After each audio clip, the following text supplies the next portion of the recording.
स्वागत है आप सभी का और एक नए व्लॉग में। और ये है जनेऊ पार्ट। जनेऊ पोर्शन होता है शादी में। शादी भाई आम चीज़ नहीं है, कोई गुड्डे गुड्डिया का खिलौना, कोई गेम नहीं है। शादी है पूरे, मतलब तभी ये बोला जाता है कि पूरे जीवन भर की जो चीज़ है ना वो है शादी। तो इसमें जो ये रस्म है जनेऊ, ये होता है कि भाई आप माँ से पैदा हुए, फिर वो आप शिक्षा लेने के लिए गए, मतलब शादी से पहले आपको शिक्षा लेनी पड़ती है।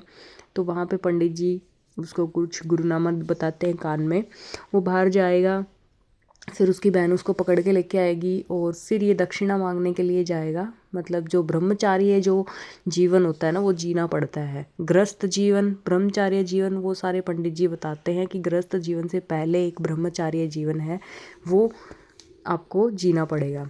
तो इस तरीके से पहले गुरुकुल होते थे, तो गुरुकुल में ऐसे ही किया जाता था, तख्ती के ऊपर कुछ लिखवाया जाता था, फिर आपको थोड़े से कष्ट काटने पड़ेंगे। जैसे ये मूंज की जो जेवड़ी होती है ना, पहले ये पहनाई जाएगी, ये चुभती बहुत है। आपने चारपाई वगैरह में देखा होगा, तो पहले ये पहनाई जाती है। फिर अगर उसको कंट्रोल कर लिया, इसका मतलब ये था कि जीवन में पहले कठिनाइयों को झेलो, स्ट्रगल करो। अगर आपने कंट्रोल कर लिया, फिर आपको जो स्मूथनेस है, जो एक्चुअल जनेऊ है, वो आपको पहनाया जाएगा। तो कुछ लोग जो ऑलरेडी इस जीवन को जी चुके हैं, जैसे जो मैरिड हैं, उनके हाथों से ये पहनाया जाता है। ये बताया जाता है कि हम एक्सपीरियंस्ड हैं और हम इस चीज़ को स्ट्रगल कर चुके हैं, तो हम तुम्हें पहनाते हैं ये चीज़। तो पंडित जी ने बहुत सारी ज्ञान की बातें बताई थी, बट ये मिनी व्लॉग है इसलिए मुझे थोड़ा फास्ट करना पड़ा, नहीं तो सुनने लायक सारी एक एक चीज़ें थी इसके अंदर।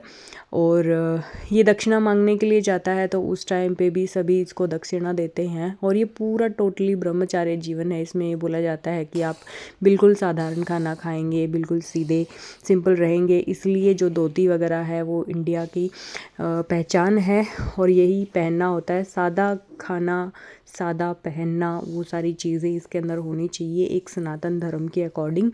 तो ये ही शादी का एक पार्ट था।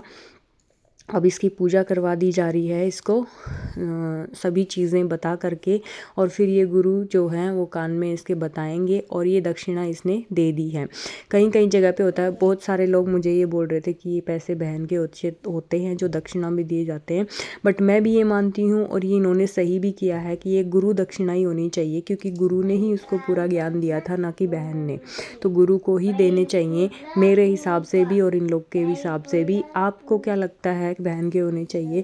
बहन के मुझे तो लगता नहीं होने चाहिए। तो ये कुछ ऐसा था। हाँ ठीक है, अलग अलग एरिया में अलग अलग रिवाज होती होगी।